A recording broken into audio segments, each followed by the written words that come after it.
Hoy quiero contarle una nueva historia, una misteriosa historia ocurrida en el fin del mundo. Sígame y deje volar su imaginación.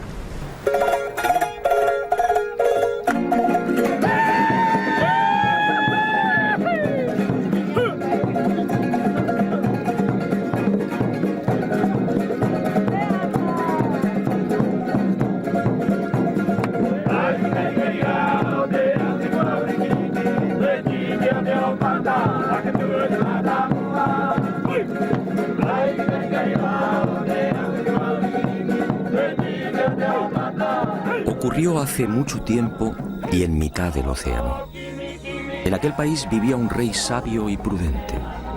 Era hijo de los dioses y dotado de poderes excepcionales. Su reino era próspero y feliz.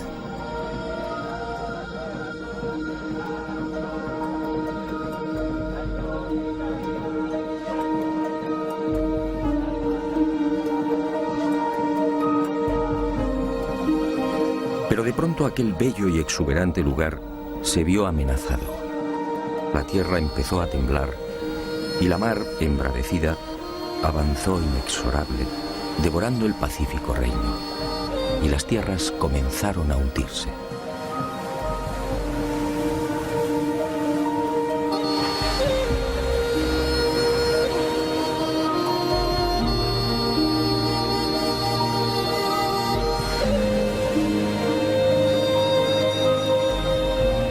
Y el rey solicitó consejo. ¿Qué debía hacer? Uno de sus magos viajó en sueños por el océano y al regresar comunicó al rey que debía partir en dirección al sol. Allí encontraría una nueva patria. Y el rey envió 7 exploradores. Y al poco, aquellos hombres confirmaron la visión del mago. El rey entonces se hizo a la mar, y con él todo su pueblo.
Fue aquí en Anaquena, al norte de la isla, donde aquel rey sabio y prudente desembarcó por primera vez.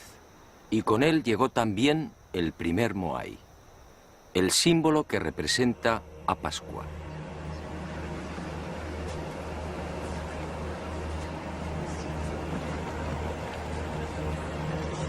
Mucho se ha escrito y difundido sobre estas colosales estatuas y el pueblo que las levantó. Sin embargo, esa amplísima bibliografía, más de 2000 volúmenes, no ha resuelto las grandes incógnitas que envuelven todavía a Tepito o Tejenua, el verdadero nombre de Pascua. el nombre dado a la isla por aquel rey sabio y prudente. Tepito o Tegenua, el ombligo del mundo.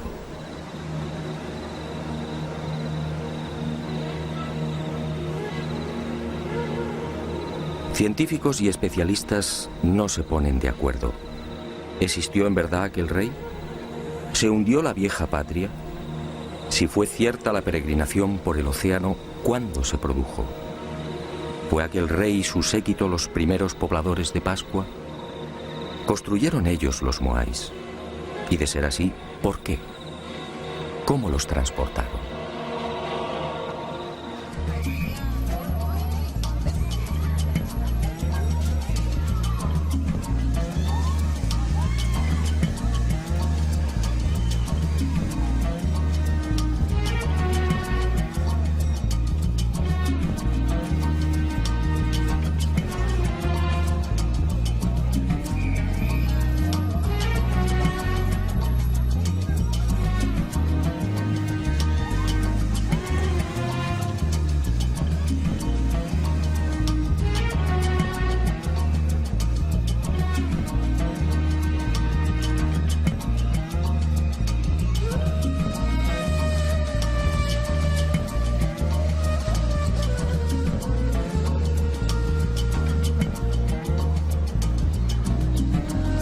En esta mi quinta visita a la isla de Pascua me propuse algo diferente.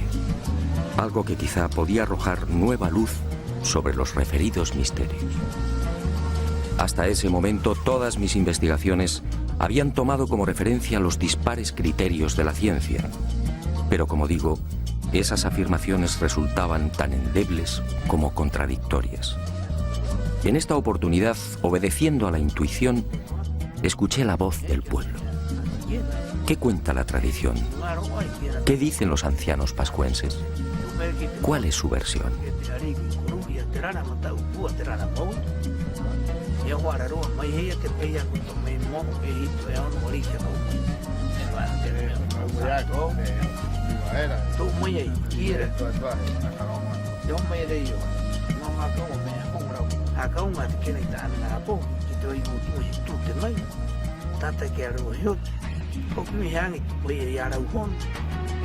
Para los pascuenses o Rapanui, la historia de su pueblo transmitida de padres a hijos no ofrece la menor duda. Todo empezó con aquel rey sabio y prudente. Se llamaba Hotu Matua y su primitivo reino recibía el nombre de Hiva Marae Renga. Allí vivía feliz en compañía de su esposa, Bakai Ajeba. Pero un día, Hiva comenzó a hundirse. Y cuenta la tradición que aquellas tierras fueron tragadas por la mar a razón de 40 centímetros por año. El joven rey Oariki, desesperado, envió diferentes expediciones a la búsqueda de nuevas tierras, pero todas se hallaban pobladas. Fue entonces cuando el mago y sacerdote Haumaka tuvo la visión de una isla situada hacia el este. En sueños, el gran dios Makemake lo trasladó hasta 3 islotes que se alzaban muy cerca de una isla deshabitada. Haumaka recorrió el lugar y regresó a Hiva, anunciando la buena nueva a Hotu Matua. Al día siguiente, 7 exploradores partieron hacia el nacimiento del sol. Alcanzaron la isla y descubrieron las pisadas de Haumaka en las rocas de uno de los volcanes. Al regresar a Hiva, los exploradores intentaron persuadir al rey para que olvidara aquella isla. Se trataba de un lugar pedregoso, sin casi vegetación y azotado por vientos huracanados.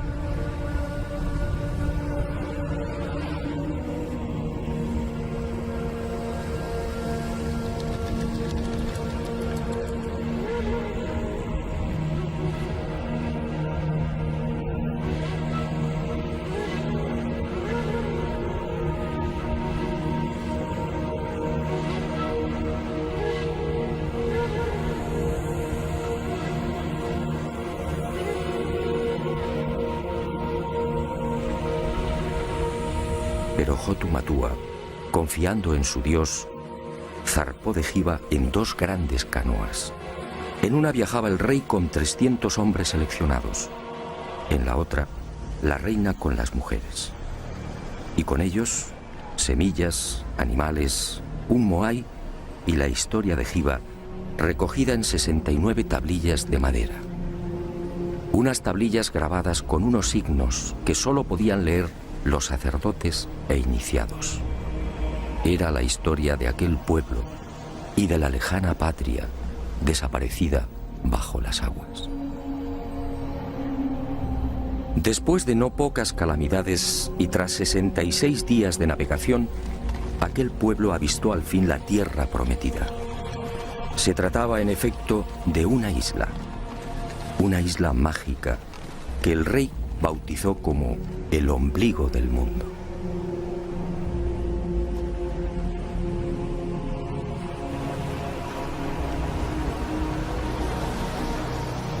Tras rodearla, el rey y su séquito desembarcaron en una de sus playas. Y con ellos, la caña de azúcar, el plátano, el ñame, el taro, las aves y gallinas.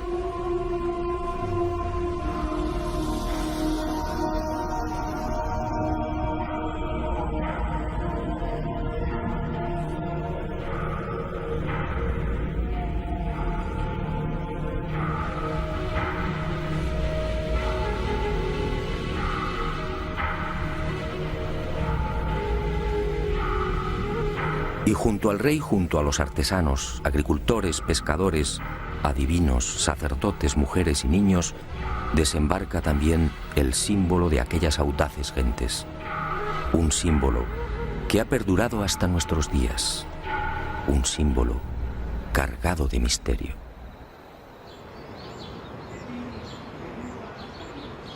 Según los ancianos pascuenses, así dio comienzo la verdadera historia de la isla. Este fue el primer poblamiento humano, una migración obligada que se remontaría quizás al siglo V. Los Rapanui establecen esta fecha basándose en la lista de reyes que sucedieron al mítico Hotu Matua y que conservan con nitidez en la memoria colectiva. En total, dicen, la isla ha sido gobernada por 64 arikis, con una duración media de 25 años por reinado. Este cálculo nos situaría alrededor del año 400 después de Cristo.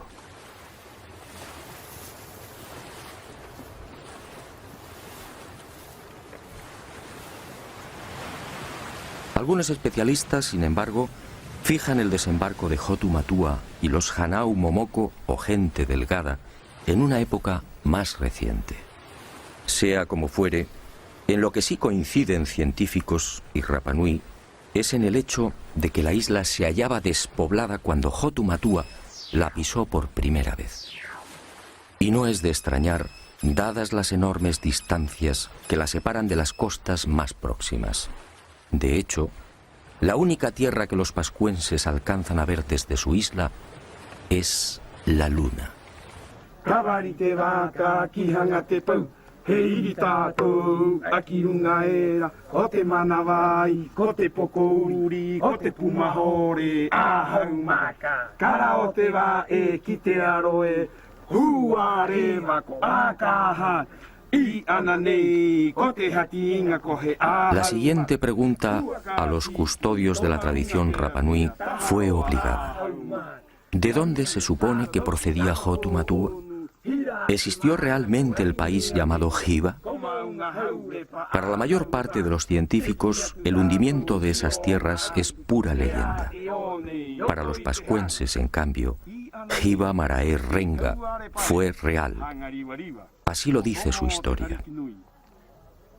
Y los ancianos cuentan que Giva formaba parte de un gran continente situado hacia el suroeste y a 2 meses largos de navegación. Pero el océano se lo tragó y hoy solo es un lejano recuerdo.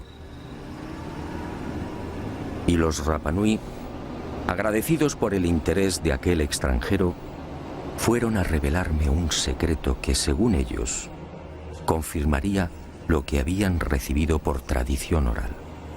Según esta información, en la isla de Pascua existe un punto que señala directamente a Hiva, a la antigua patria. Al oeste de la isla, en efecto, se alza un grupo de moais conocido entre los isleños como los 7 exploradores. Los Rapanui aseguran que fueron levantados en memoria de aquellos 7 audaces súbditos de Hotu Matua, enviados por el rey para confirmar el sueño del mago Haumaka. Curiosamente, son los únicos moais que miran al mar.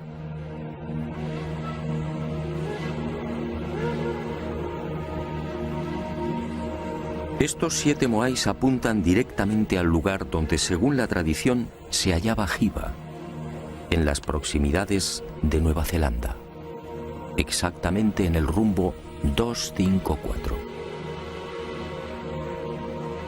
¿Casualidad? Lo dudo.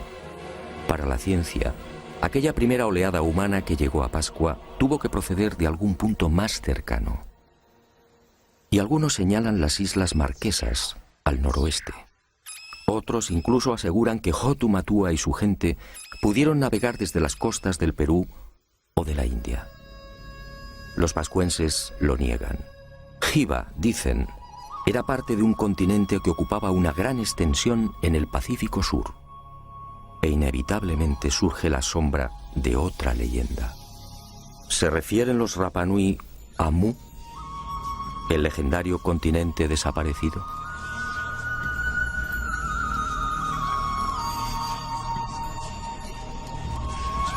Lo cierto es que Hotu Matua y los primeros pobladores del ombligo del mundo, llegaran desde donde llegaran, trajeron consigo una cultura tan esmerada como desconcertante.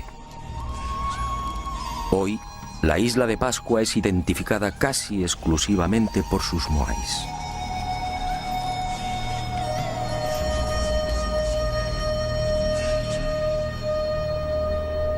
Sin embargo, aquel rey y aquellas gentes delgadas eran portadores también de otros secretos y extraordinarios conocimientos.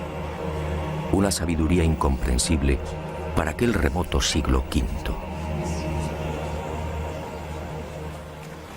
Según la tradición Rapanui, al segundo día de su llegada a la isla, Bakai, la esposa de Hotu Matua, dio a luz a su primer hijo.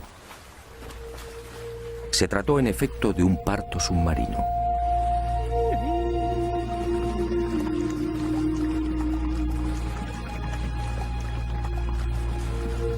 Las mujeres se sentaban sobre una piedra rectangular, de forma que el agua las cubriera hasta el pecho.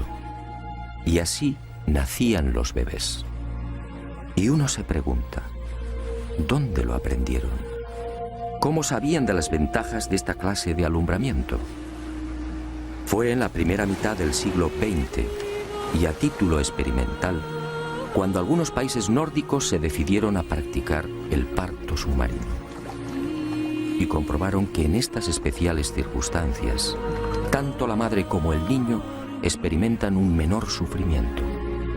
Los cambios de presión en el feto son casi inapreciables.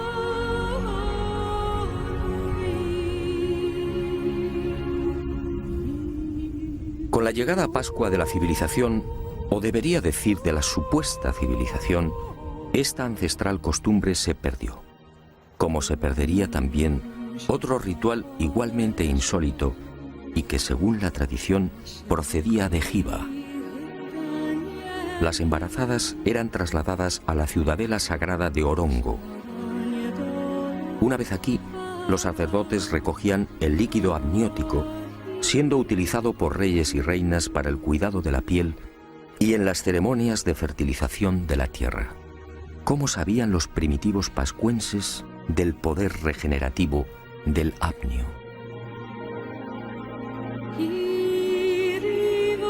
Aquella cultura efectivamente era mucho más sabia de lo que imaginamos.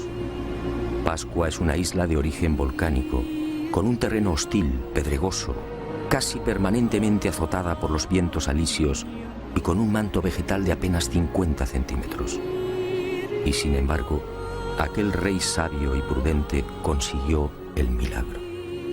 En Pascua floreció la caña de azúcar, el ñame, el plátano, el taro y el camote. ¿Cómo lo lograron? Muy pocos conocen el secreto del rey Hotu Matua. Al llegar a la isla, aquellos primeros pobladores construyeron decenas de invernaderos o manabais como estos. Y he dicho bien, invernaderos.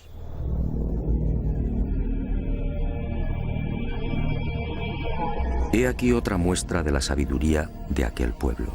Una sabiduría o un poder heredados de Hiva. Las inclemencias y agresividad de la isla no fueron obstáculo para los recién llegados. Y levantaron los manabai, unos invernaderos excavados en el terreno de hasta 2 metros de profundidad y 20 o 30 de longitud. Un lugar que mantiene un especial microclima y que permite el crecimiento de toda suerte de frutos y hortalizas. Un milagro que los científicos no terminan de explicar. Y aunque la ciencia no tiene una respuesta satisfactoria, para los pascuenses, en cambio, la solución es tan simple como familiar. El milagro de los manabai fue consecuencia del poder del mana. El mana era un poder sobrenatural emanado del dios Makemake, una extraña y singular criatura que descendió de los cielos instalándose en la mítica Hiva. Y aquel dios se cruzó con las hijas de los hombres, y de ahí nacieron los viejos héroes y los reyes. Y todos ellos disfrutaron del primitivo poder del dios, el mana. Una historia, por cierto, sobradamente conocida en otras culturas.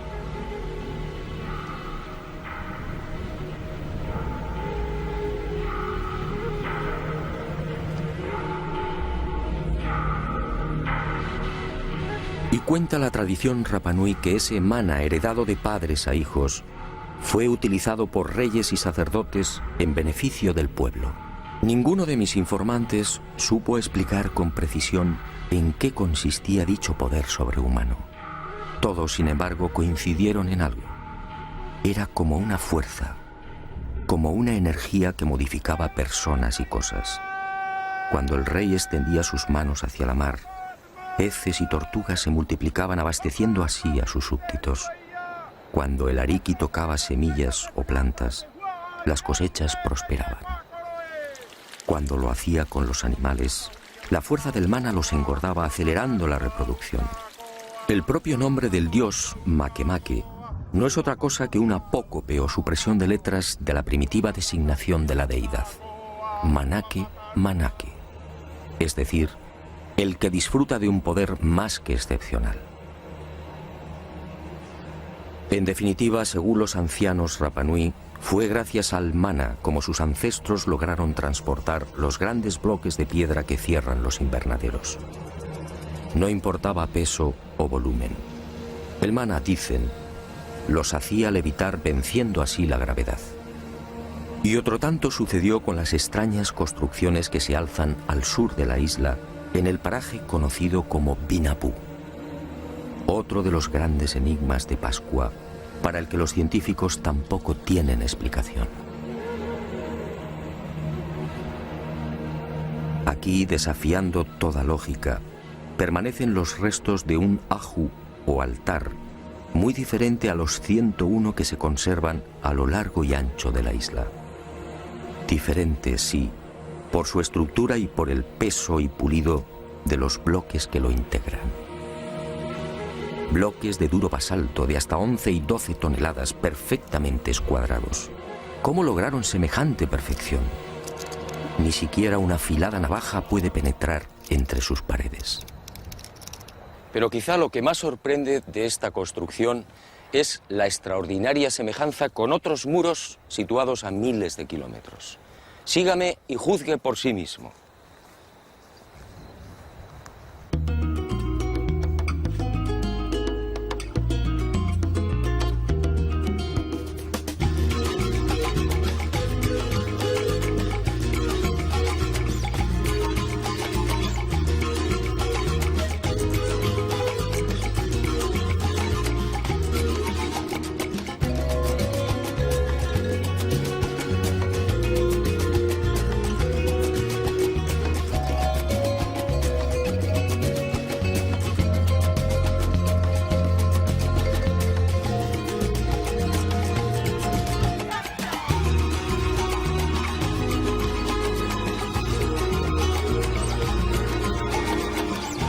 Fue el Inca Garcilaso en sus comentarios reales quien proporcionó el primer aviso sobre lo insólito de estas edificaciones en pleno corazón del Cusco peruano.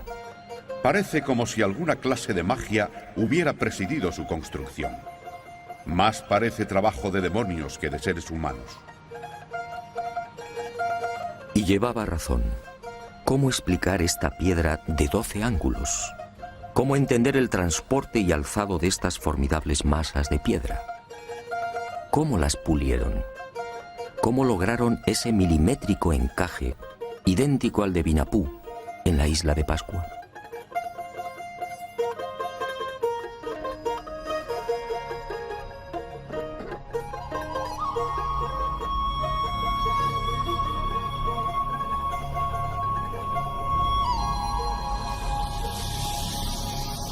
¿Y qué decir de las moles que dan forma a la fortaleza inca de Sacsayhuamán? Algunos de estos bloques superan los 5 metros y las 130 toneladas de peso. La técnica de construcción es prácticamente gemela a la que vimos en Pascua. ¿Cómo entender esta semejanza? ¿Pudieron los incas llegar hasta el ombligo del mundo? ¿Enseñaron a los pascuenses cómo diseñar y levantar estos muros? ¿O fue al revés?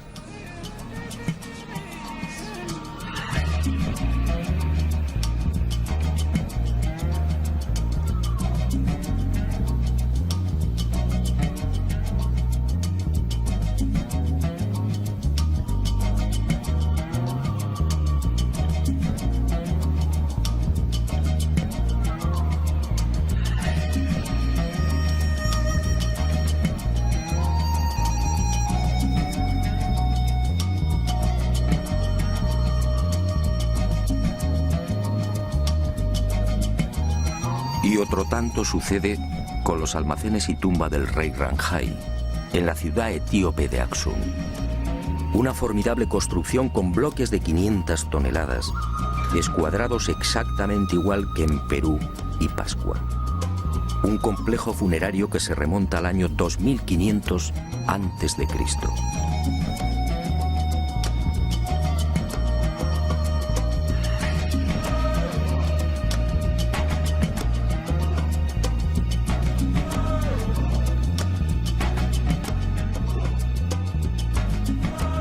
Pero la sorpresa y el desconcierto se ven nuevamente superados cuando uno acierta a caminar por la meseta egipcia de Giza. Aquí, en el templo situado al pie de la Esfinge, las increíbles construcciones de Pascua, Perú y Etiopía vuelven a repetirse. Según la arqueología oficial, este templo fue edificado por el faraón Kefren de la cuarta dinastía, es decir, hace 4500 años. Curiosamente, tanto el diseño como la disposición y el pulido de estos formidables bloques son similares a los de Vinapú, Cusco, Sacsayhuamán y Aksum. Algunas de estas masas de piedra miden y pesan exactamente lo mismo que las de la fortaleza inca o la tumba etíope. Otras, con 9 metros de longitud y 3 de altura, superan las 240 toneladas. La perfección es tal que tampoco aquí es posible introducir la hoja de un cuchillo entre las paredes. ¿Cómo lo hicieron? Nadie tiene una explicación convincente. ¿Navegaron los antiguos egipcios o los etíopes hasta América del Sur y la isla de Pascua? No parece lógico. La distancia entre estos países y el ombligo del mundo es de más de 15.000 kilómetros. Pero entonces, ¿qué ocurrió? Por más que indagué, fue imposible hallar una explicación al enigma de la semejanza entre las construcciones de estas 4 culturas. En Pascua no existe vestigio alguno de las hipotéticas visitas de incas o egipcios. Para los Rapanui, los muros de Vinapú, destinados a sostener un moai de 23 metros, fueron obra de Hotu Matua o de sus inmediatos sucesores. Unos muros, dicen, que se hicieron realidad merced al mana.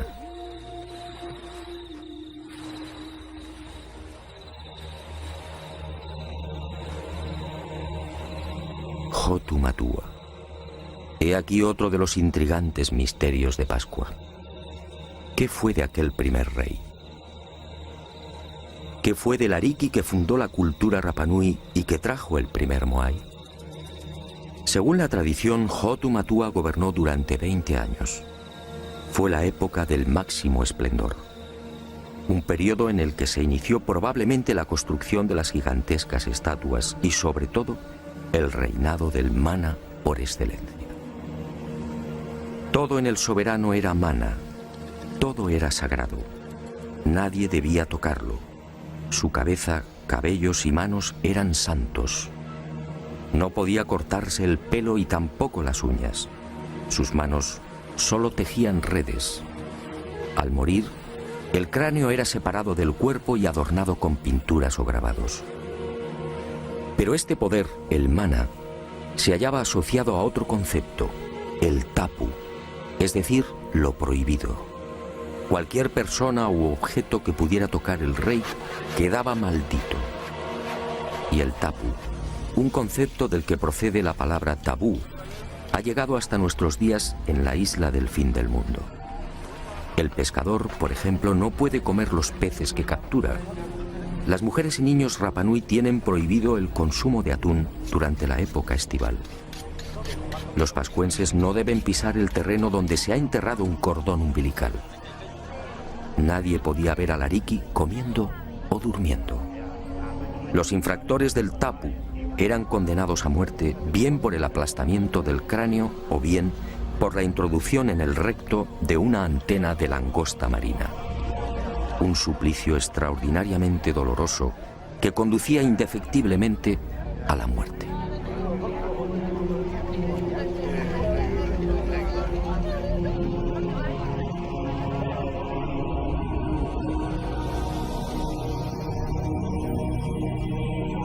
Cuando pregunté por la tumba de Hotu Matua, todos coincidieron.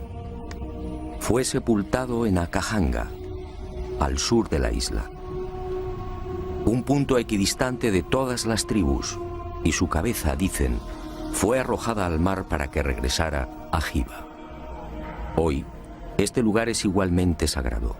Los Rapanui, celosos de sus tradiciones, no han marcado la tumba. No desean intromisiones.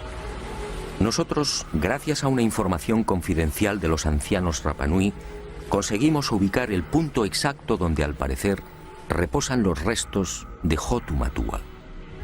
Pero di mi palabra de no desvelarlo, una palabra igualmente sagrada. Y Hotu Matua trajo consigo la primera estatua de piedra, el primer Moai. En la actualidad, nadie tiene memoria de aquella primitiva pieza.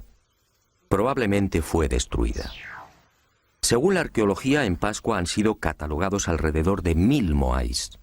400 se hallan enterrados o sumergidos en las aguas que rodean la isla. El resto se alza sobre un total de 101 ajus o altares estratégicamente repartidos por el interior y, sobre todo, por el perímetro costero.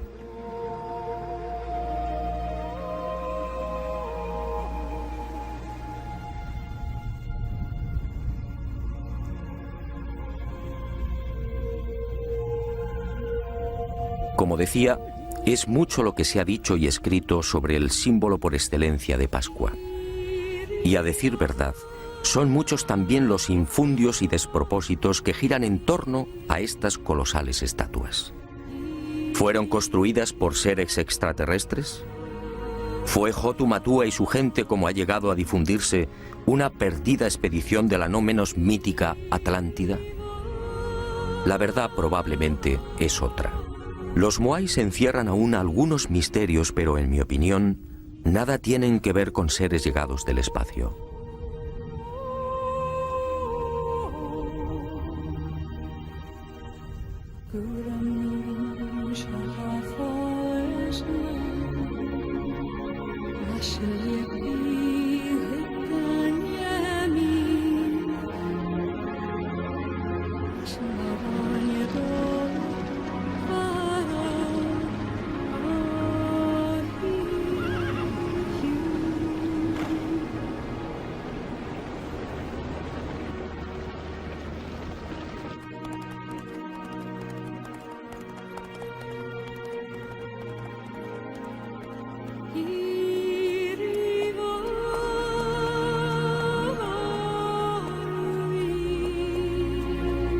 La prueba irrefutable del origen terrestre de los moais se encuentra al este de la isla, en las faldas de un viejo volcán, el Rano Raraku.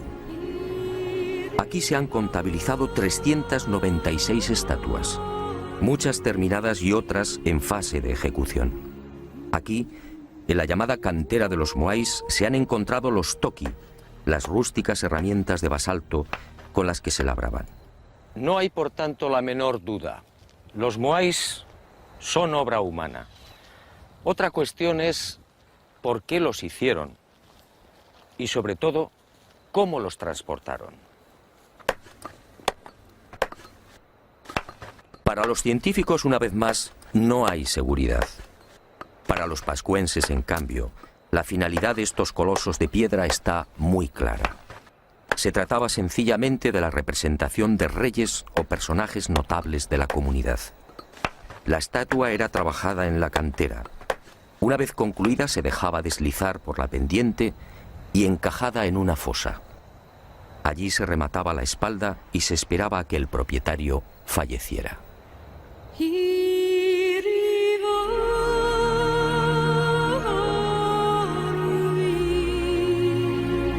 Cuando esto ocurría, el moai era trasladado al lugar elegido y alzado sobre el aju o altar.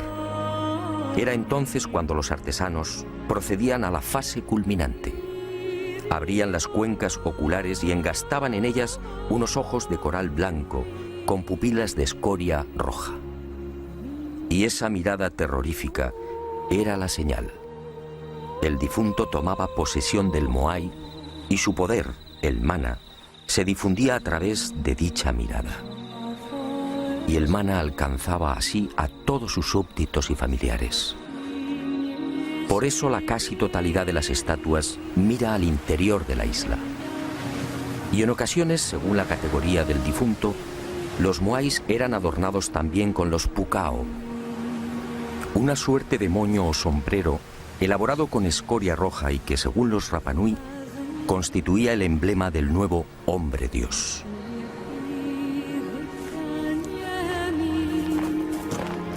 Y ahí justamente, en el proceso de traslado del moai desde la cantera del Rano Raraku hasta su definitivo asentamiento, aparece el gran problema. El verdadero e irritante enigma que envuelve todavía a los moais. ¿Cómo los transportaron?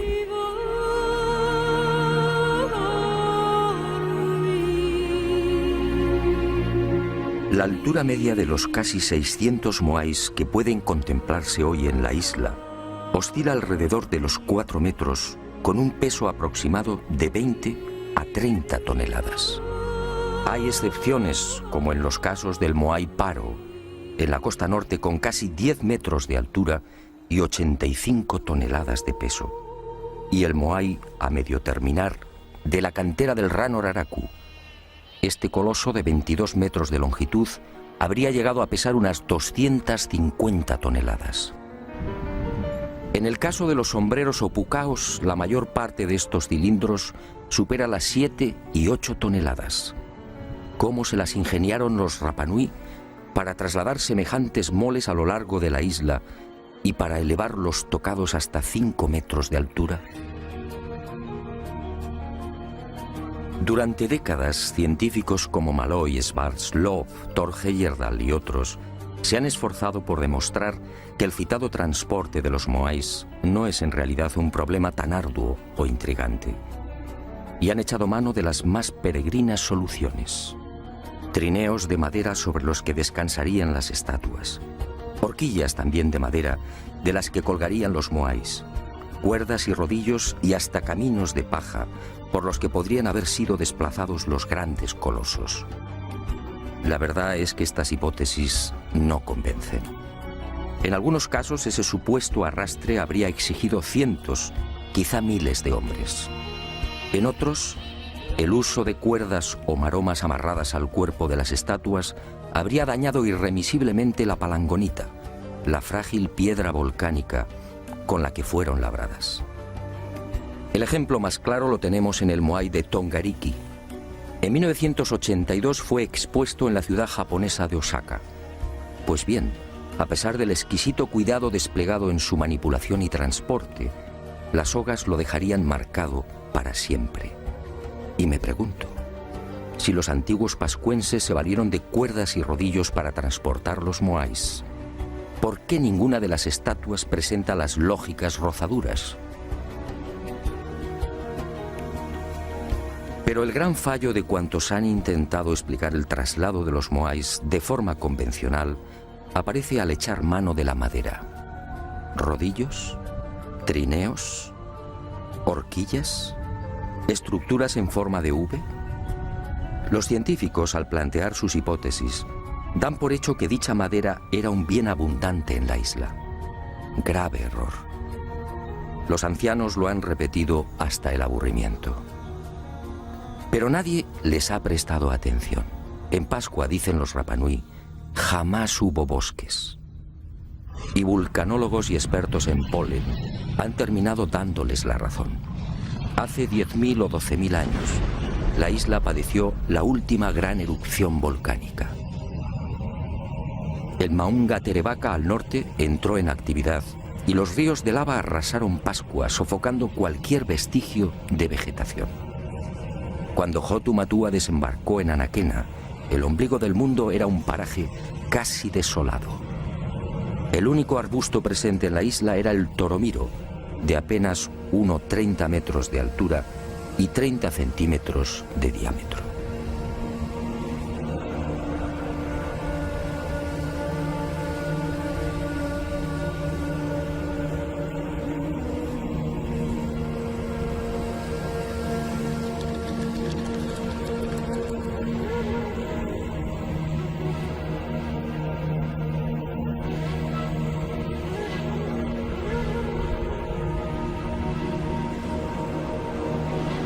Está claro que los antiguos pascuenses no pudieron trasladar los moais con el auxilio de rodillos de madera porque sencillamente no había madera.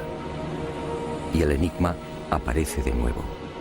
Si el toromiro no era suficiente para la elaboración de esos más que supuestos cientos o miles de rodillos, ¿cómo los transportaron? La respuesta de los Rapanui siempre es la misma: con mana. Era el poder más que excepcional del rey o de los sacerdotes el que levantaba las estatuas en la cantera, desplazándolas por el aire. Llegado el momento, cuando el propietario del moai fallecía, el cortejo se ponía en marcha. El ariki utilizaba su mana y el gigante de piedra se alzaba como una pluma, obedeciendo las órdenes del rey o del iniciado de turno. Y así viajaba hasta el lugar fijado por el difunto.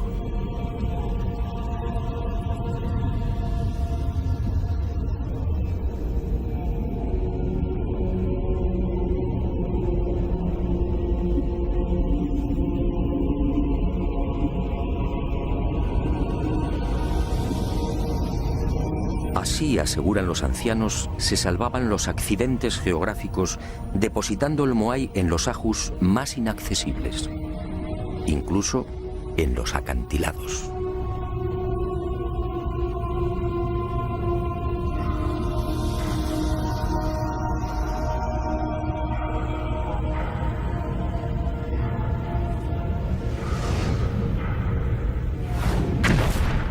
Pero esta versión, obviamente, no cuenta para los científicos.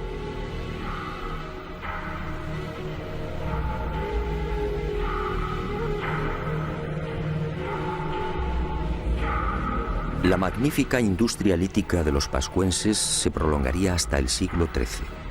En ese tiempo, como dije, fueron tallados 1 millar de moais. Fue la época dorada de la isla del fin del mundo.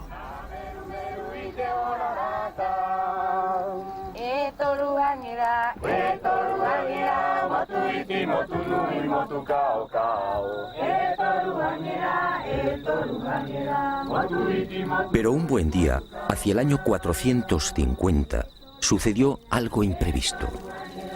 En la isla desembarcó una segunda oleada humana. Eran los Hanau Epe, unos individuos corpulentos que terminarían provocando el gran desastre. Eran muchos, cuentan los ancianos Rapanui, y se instalaron en el Poike. Y allí vivieron durante siglos. Y los Hanau Epe, mal llamados orejas largas, se mezclaron con los primitivos pobladores. Pero en el año 1680 estalló el conflicto. Y unos y otros guerrearon hasta que los invasores fueron exterminados.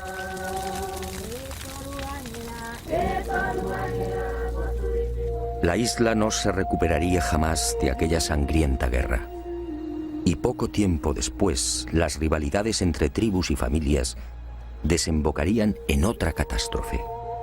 Una parte del pueblo se rebeló contra la tiranía del rey, ensañándose con los símbolos del poder, los moais. Y muchas de las estatuas fueron derribadas. Y así han permanecido hasta hoy. Fue el final de los colosos de piedra y del mana. Desde entonces, los moais solo son un recuerdo.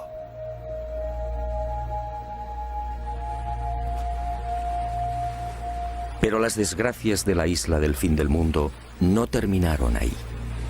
A partir de 1722 el hombre blanco entra en contacto con Rapanui. Y durante un siglo, casi un centenar de buques arriba a las costas de Pascua. Y con ellos, la codicia, las enfermedades, la muerte y la esclavitud. En 1862, 7 barcos peruanos atracan frente a la isla y capturan a 1 millar de pascuenses. Todos ellos son trasladados a las islas Chincha y al interior del Perú, donde trabajan como esclavos. En 1877, Pascua se encuentra al borde del colapso. La población suma 111 personas.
Y con el destierro y esclavitud de los pascuenses se registra otro suceso no menos lamentable. Junto al millar de isleños capturados en 1877 se encuentra el rey Caimacoy y la mayoría de los sabios y sacerdotes de la vieja cultura Rapanui. Todos mueren en las guaneras peruanas, perdiéndose así otro gran tesoro, el secreto de las tablillas Rongo Rongo.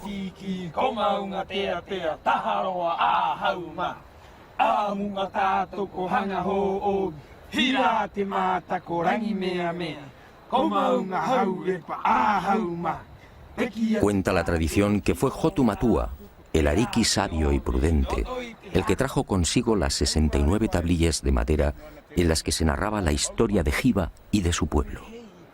Unas tablillas o maderas parlantes, grabadas con 150 signos básicos y con los que podían componerse más de 2000 lecturas.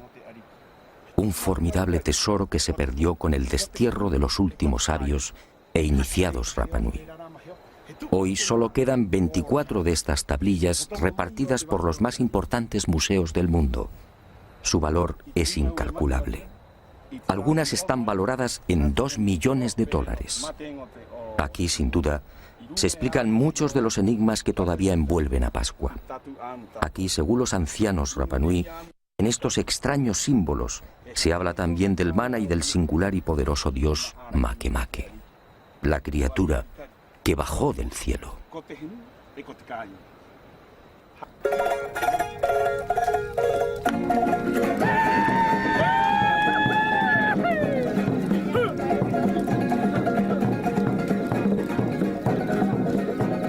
Es probable que nunca alcancemos a desvelar los misterios de Pascua.